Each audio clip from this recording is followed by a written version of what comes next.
श्री सत्यनारायण भगवान की व्रत कथा। प्रथम अध्याय। द्वापर युग के समाप्त होने के बाद कलयुग के प्रारंभ में पवित्र तीर्थ स्थल नैमिषारण्य में आर्य व्रत के 88,000 ऋषि एकत्र हुए। उन ऋषियों ने सर्वश्रेष्ठ मुनि श्री सूत जी से पूछा, हे भगवान, कलयुग में मनुष्य में छल कपट और ईर्ष्यादेश के अधिक बढ़ जाने के कारण अशांति का वातावरण तेजी से बढ़ रहा है। मनुष्य धर्म कर्म को भूल गया है और निर्धनों के शोषण, असहायों पर अत्याचार करने और धर्म विरुद्ध आचरण में लिप्त है, जिससे वह पापों के बोझ से दबता जा रहा है। इस कठिन परिस्थिति में मनुष्य इन सभी विकृतियों से बचते हुए सुख शांतिपूर्वक और बंधुजनों से मित्रता के साथ जीवन व्यतीत करता हुआ अंत में मोक्ष को कैसे प्राप्त करे। हे भगवान, मनुष्य के कल्याण के लिए ऐसा कोई उपाय बताइए जिससे मनुष्य को पुण्य मिले तथा उसके जीवन की सभी मनोकामनाएं पूरी हो सके। शास्त्रों के सर्वश्रेष्ठ विद्वान श्री सूत जी ने कहा, हे ऋषियों, आपने जगत के कल्याण के लिए बहुत अच्छा प्रश्न किया है। अब मैं उस मंगलकारी व्रत को कहूँगा जिसके प्रभाव से सृष्टि के सभी प्राणी जीवन में सुख संपत्ति, वैभव और समृद्धि पाते हैं, उनकी सारी मनोकामनाएं पूर्ण होती है। इस व्रत के विषय में एक बार देवर्षि नारद जी ने भी भगवान लक्ष्मीनारायण से पूछा था। तब शेषशाही श्री विष्णु भगवान ने नारद जी से जो कथा कही थी उसी कथा को मैं कहता हूँ, आप सभी ध्यानपूर्वक सुने। एक बार देवर्षि नारद मानव के कल्याण की इच्छा से विभिन्न लोगों में घूमते हुए पृथ्वीलोक में पहुँचे। उन्होंने पृथ्वीलोक में घूमते हुए देखा कि कोई पुरुष बोझा ढो रहा है, कोई पैर कट जाने के कारण रास्ते में पड़ा हुआ है, कोई भीख मांग रहा है, किसी गरीब को अमीर सेठ कोड़े से मार रहा है, कोई नेत्रहीन होकर ठोकर खाते हुए गिरता पड़ता जा रहा है। लोगों को अपने अपने कर्मों के अनुसार दुखों से पीड़ित देखकर वे बहुत व्यथित हुए और सोचने लगे कि इन प्राणियों के दुख किस प्रकार दूर होंगे। बहुत सोचने के बाद भी जब उन्हें मानव जाति के कष्टों को दूर करने का कोई उपाय न सूझा तो उन्होंने त्रिलोकीनाथ श्री विष्णु भगवान का ध्यान आया। तब देवर्षि नारद जी आकाश मार्ग से क्षीर सागर में शेष नाग की सैया की ओर चल दिए। उस समय श्री विष्णु भगवान किसी गहरी चिंता में मग्न थे। देवर्षि की वीणा के मधुर संगीत को सुनकर वह अपनी चिंता भूलकर पास ही बैठी श्री लक्ष्मी जी से बोले, हे प्रिय, वीणा की इस संगीत लहरी से मुझे नारद जी के आने का आभास हो रहा है। अभी लक्ष्मी जी कुछ बोल पाती कि नारद जी आकाश मार्ग से उनके सामने उपस्थित हुए। नारद जी को अचानक आया देखकर श्री विष्णु भगवान ने मुस्कुराते हुए उनका स्वागत किया और उनके आने का कारण पूछा। नारद जी ने श्वेत वर्ण और शंख चक्र गदा व पद्म से सुसज्जित 4 भुजाओं वाले श्री विष्णु भगवान की ओर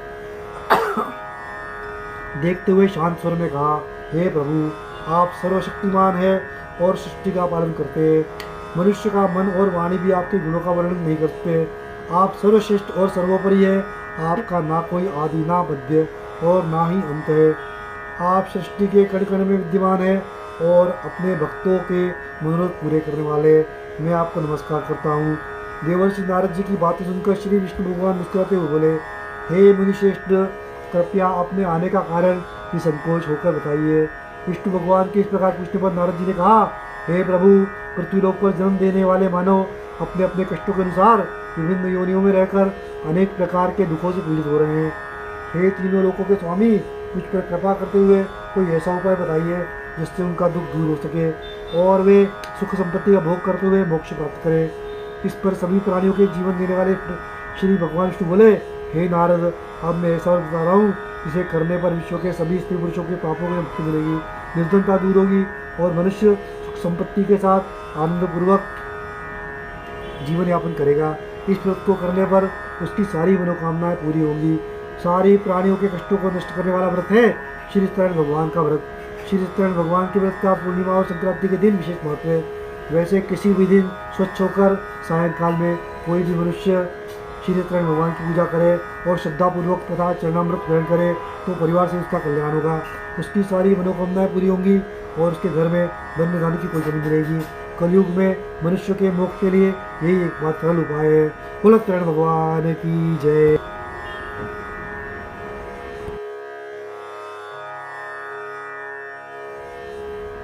द्वितीय अध्याय। श्री सूत जी ने कहा, हे ऋषि मुनियों, अब मैं आप सबके सामने उस निर्धन ब्राह्मण की कथा का वर्णन कर रहा हूँ जिसने श्री सत्यनारायण भगवान का सबसे पहले व्रत किया। इस व्रत को करने से उस ब्राह्मण की निर्धनता दूर होने के साथ ही उसके सभी कष्ट भी दूर हो गए थे। आप सभी उसकी कथा को ध्यानपूर्वक सुनो। प्राचीन काल में एक निर्धन ब्राह्मण काशी नगरी में रहता था। भिक्षा मांगकर वह किसी प्रकार अपना जीवन यापन कर रहा था। जिस दिन भिक्षा नहीं मिलती थी उस दिन उसे भूखे पेट ही सोना पड़ता था। उसकी ऐसी दशा को देखकर ब्राह्मणों से प्रेम करने वाले श्री सत्यनारायण भगवान का एक दिन उस ब्राह्मण के समीप कोई वृद्ध व्यक्ति का रूप धारण करने पहुँचे। वृद्ध व्यक्ति के रूप में उन्होंने उस ब्राह्मण से पूछा, हे ब्राह्मण देवता, तुम इस प्रकार घर घर भिक्षा मांगकर अनेक कष्ट सहते हुए कैसे जीवन यापन कर रहे हो? वृद्ध व्यक्ति के इन वचनों को सुनकर ब्राह्मण बोला, हे मित्र, मैं बहुत गरीब ब्राह्मण हूँ। आय का कोई साधन न होने के कारण मैं भिक्षा मांगकर किसी प्रकार अपना जीवन यापन कर रहा हूँ। यदि आप मेरी निर्धनता को दूर करने का कोई उपाय जानते हो तो कृपा करके मुझे बताएं। निर्धन ब्राह्मण के वचन सुनकर वृद्ध व्यक्ति ने कहा, हे मित्र, श्री सत्यनारायण भगवान का व्रत करने, व्रत कथा सुनने और प्रसाद ग्रहण करने से तुम्हारी गरीबी अवश्य दूर होगी। श्री सत्यनारायण भगवान की पूजा करने से तुम्हारी सारी मनोकामनाएं पूरी होंगी और तुम्हारे घर में धन संपत्ति की कोई कमी नहीं रहेगी। ब्राह्मण को व्रत करने का विधि विधान बताकर वृद्ध व्यक्ति के रूप वाले श्री सत्यनारायण भगवान वहाँ से चले गए और आगे जाकर वे अंतर्ध्यान हो गए। निर्धन ब्राह्मण ने वृद्ध व्यक्ति द्वारा बताए गए व्रत को करने का निश्चय किया। उस रात वो सो नहीं सका। वह व्रत के विषय में ही सोचता रहा और पूरी रात श्री सत्यनारायण भगवान का स्मरण करता रहा। प्रातःकाल उठकर श्री सत्यनारायण भगवान का व्रत करने का निश्चय कर वह ब्राह्मण भिक्षा मांगने के लिए निकल पड़ा। उस दिन ब्राह्मण को भिक्षा में बहुत सारा धन मिला। घर लौटकर उसने अपने आसपास के लोगों के साथ श्री सत्यनारायण भगवान की पूजा की और उन्हें व्रत कथा सुनाई। फिर सभी को प्रसाद देकर स्वयं भी प्रसाद ग्रहण किया। कुछ ही दिनों में उस ब्राह्मण की गरीबी दूर हो गई। उसके घर में धन धान्य की वर्षा होने लगी। धनी हो जाने पर लोग उसका सम्मान करने लगे।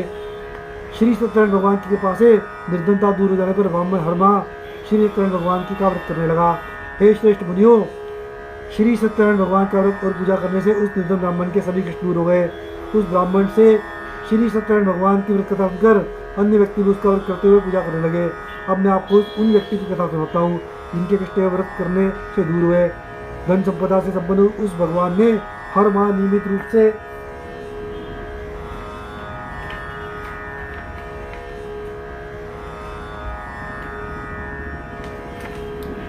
व्रत करते हुए जब अगले माह श्री सत्यनारायण भगवान का व्रत किया तो उस व्रत में बहुत से बंधु बांधव और मित्र सम्मिलित हुए। उसी समय जंगल से लकड़ियाँ काटकर लादता हुआ एक वृद्ध लकड़वारा वहाँ से गुजरा। बहुत तेज प्यास लगने की वजह से उस वृद्ध लकड़हारे ने जल पीने की इच्छा से लकड़ियों के गट्ठर को जमीन पर रखा और घर के आंगन में पहुंचकर उस ब्राह्मण से पूछा, हे ब्राह्मण देवता, आप किसका पूजन कर रहे हैं? इस व्रत को करने से क्या लाभ है? कृपा करके मुझे बताइए। वृद्ध लकड़हारे के प्रश्न को सुनकर उस ब्राह्मण देवता ने कहा, हे, मैं अपने बंधु बांधवों और परिचितों के साथ श्री सत्यनारायण भगवान का व्रत और पूजन कर रहा हूँ। यह व्रत करने से श्री सत्यनारायण भगवान की कृपा से निर्धनता दूर होती है और संसार के सारे दुखों से मुक्ति मिल जाती है। श्री सत्यनारायण भगवान की कृपा से ही मेरी निर्धनता भी दूर हुई है और मेरे घर में धन धान्य के भंडार भरे हैं।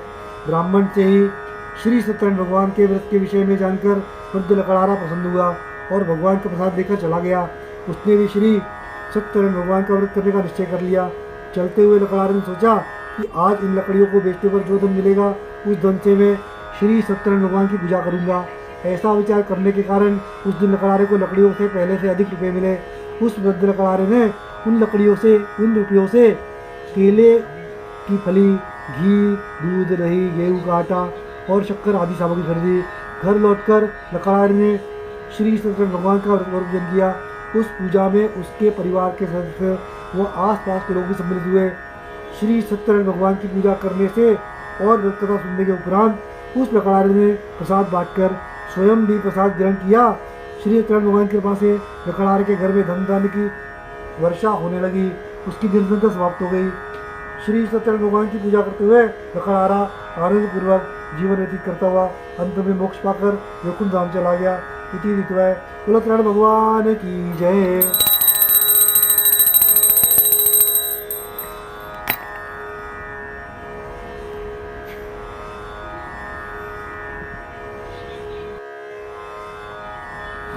तृतीय अध्याय। श्री सूत जी ने कहा, हे श्रेष्ठ ऋषि मुनियों, अब मैं आगे की कथा सुनाता हूँ। प्राचीन काल में कनकपुर में उल्कामुख नामक एक बुद्धिमान राजा था। राजा सत्यवादी और जितेंद्रिय था। उसे किसी भी प्रकार का लोभ लालच नहीं था। वह प्रतिदिन मंदिर जाकर श्री सत्यनारायण भगवान की पूजा करता था और निर्धनों को अन्न वस्त्र और धन का दान देकर उनके कष्ट दूर करता था। उस राजा की पत्नी सुभद्रा बहुत सुशीला और सती साध्वी थी। वे दोनों हर माह श्री सत्यनारायण भगवान का पूजा करते थे। श्री सत्यनारायण भगवान की कृपा से उनके महलों में धन संपदा के भंडार भरे रहते थे। उनकी सारी प्रजा आनंदपूर्वक जीवन यापन कर रही थी। एक बार राजा उल्कामुख अपनी रानी और बहुत से अन्य लोगों के साथ भद्रशिला नदी के किनारे श्री सत्यनारायण भगवान की पूजा कर रहे थे। तभी नदी के तट पर एक बड़ी नौका आकर रुकी। उस नौका में एक धनी व्यापारी यात्रा कर रहा था। वह व्यापारी काफ़ी धन कमाकर अपने नगर को लौट रहा था। उसका सारा धन उस नौका में रखा हुआ था। नौका से उतरकर वह व्यापारी राजा उल्कामुख के समीप पहुंचा। राजा को पूजा करते हुए देखकर उसने पूछा, हे राजन, आप इन सब लोगों के साथ किसकी पूजा कर रहे हैं? इस पूजा को करने पर मनुष्य को क्या फल मिलता है? राजा ने उस व्यापारी से कहा, मैं अपनी प्रजा के साथ श्री सत्यनारायण भगवान की पूजा कर रहा हूँ। मैं हर पूर्णिमा को श्री सत्यनारायण भगवान का व्रत करता हूँ और फिर पूजा अर्चना कर भगवान का प्रसाद लोगों में बांटकर स्वयं भी ग्रहण करता हूँ। श्री सत्यनारायण भगवान का व्रत करने से मेरे राज्य में राज्य की सारी प्रजा सुखपूर्वक रहती है। राजा के वचन को सुनकर व्यापारी ने कहा, हे राजन, मैं भी श्री सत्यनारायण भगवान का व्रत करना चाहता हूँ। कृपया मुझे यह व्रत करने की विधि बतलाइए। राजा ने व्यापारी को श्री सत्यनारायण भगवान के व्रत को करने की पूरी विधि बताई। फिर राजा ने व्रत करना सुनकर अन्य लोगों के साथ व्यापारी को भी प्रसाद दिया और स्वयं भी ग्रहण किया। उस व्यापारी ने श्री सत्यनारायण भगवान का स्मरण करते हुए प्रसाद ग्रहण किया और आगे की यात्रा प्रारंभ कर दी। वह विभिन्न नगरों में व्यापार करता हुआ अपने बहुत सा धन कमाकर अपने नगर लौटा। व्यापारी ने अपने घर पहुंचकर अपनी पत्नी लीलावती से कहा, हमारे कोई संतान नहीं है। कनकपुर के राजा उल्कामुख ने मुझे बताया है कि श्री सत्यनारायण भगवान का व्रत करने और उनकी कथा सुनने से सारी इच्छाएं पूरी होती है। यदि श्री सत्यनारायण भगवान के अनुकंपा से हमारे कोई संतान हुई तो मैं श्री सत्यनारायण भगवान का व्रत अवश्य करूँगा। व्यापारी के इस प्रकार का निश्चय करने से कुछ समय बाद लीलावती गर्भवती हुई और 10वें माह उसने एक सुंदर लड़की को जन्म दिया। व्यापारी ने पुत्री के जन्म पर बहुत खुशियाँ मनाई, लेकिन श्री सत्यनारायण भगवान का व्रत नहीं किया। जब लीलावती ने अपने पति को श्री सत्यनारायण भगवान का व्रत करने के वचन की याद दिलाई तो वो बोला, इतनी भी क्या जल्दी है, मैं इधर व्यापार में बहुत व्यस्त हूँ, अभी मेरे पास समय नहीं है। जब हमारी बेटी बड़ी होगी तब मैं इसका विवाह करूँगा, तब मैं श्री सत्यनारायण भगवान का व्रत अवश्य करूँगा। अपने पति की बात सुनकर लीलावती चुप रह गई। व्यापारी की पुत्री कलावती इस प्रकार बड़ी होने लगी जैसे शुक्ल पक्ष का चंद्रमा तेजी से बढ़ता है। शीघ्र ही 16 वर्ष बीत गए। एक दिन व्यापार में काफ़ी धन कमाकर लौटे व्यापारी ने अपनी बेटी को सहेलियों के साथ उपवन में घूमते हुए देखा तो उसे उसके विवाह की चिंता होने लगी। अपनी पत्नी लीलावती से इस संबंध में बात कर व्यापारी ने लीलावती के लिए सुयोग्य वर ढूंढने के लिए अपने सेवकों को भेजा। व्यापारी के सेवक कंचनपुर नगर में पहुँचे। वहाँ उन्होंने एक मणिपुत्र को देखा। वह मणिपुत्र अत्यंत सुंदर और गुणवान था। लोगों ने वापस लौटकर व्यापारी को उस मणिक के पुत्र के विषय में बताया। वह व्यापारी उस सुंदर लड़के को देखकर बहुत प्रसन्न हुआ और उसके साथ कलावती का विवाह बहुत धूमधाम से कर दिया। दहेज में उसने मणिपुत्र को बहुत सारा धन दिया। कलावती का विवाह भी हो गया, लेकिन व्यापारी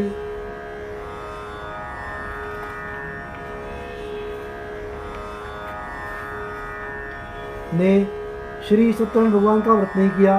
लीलावती ने अपने पति को याद दिलाया कि आपने पुत्री के विवाह पर भी श्री सत्यनारायण भगवान का व्रत करने का निश्चय किया था, अब तो आप व्रत करें।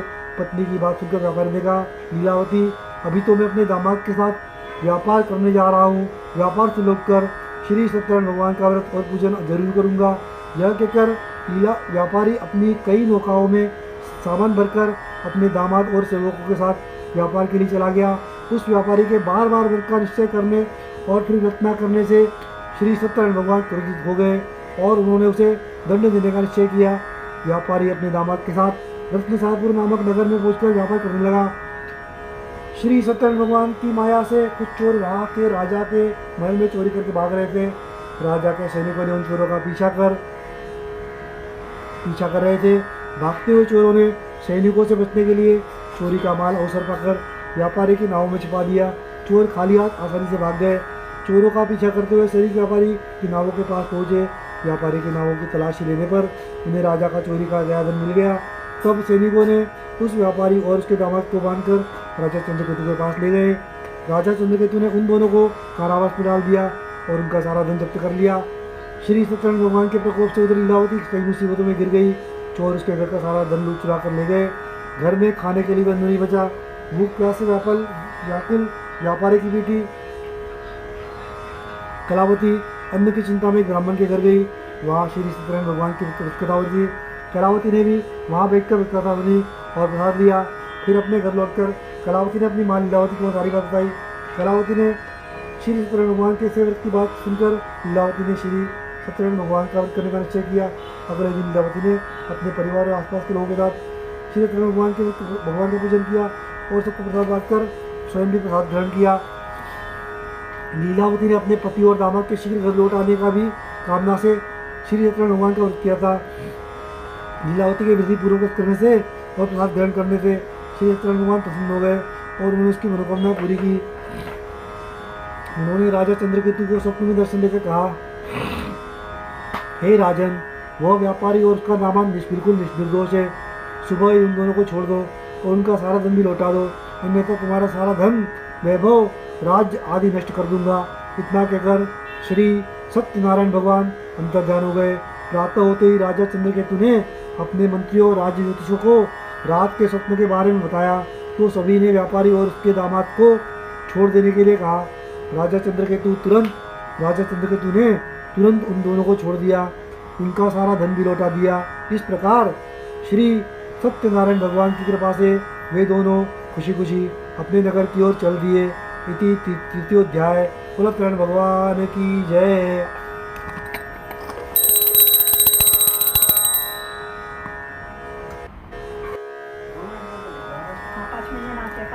चतुर्थ अध्याय। श्री सूत जी बोले, उस व्यापारी ने अपने दामाद के साथ शुभ मुहूर्त में नौकाओं से रत्नसारपुर में प्रस्थान किया। लंबी यात्रा करने के बाद एक नगर के तट पर नौकाओं को रोककर दोनों ने भोजन किया और फिर विश्राम करने लगे। जब नदी किनारे वे दोनों विश्राम कर रहे थे तभी श्री सत्यनारायण भगवान साधु के रूप में वहाँ पहुँचे।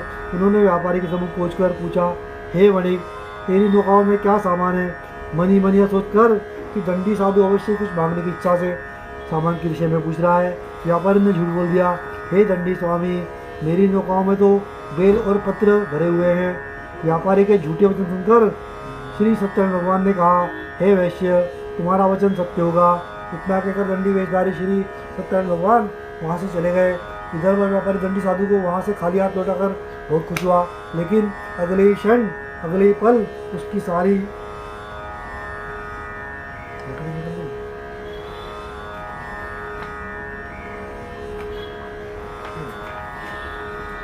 खुशियाँ समाप्त हो गई।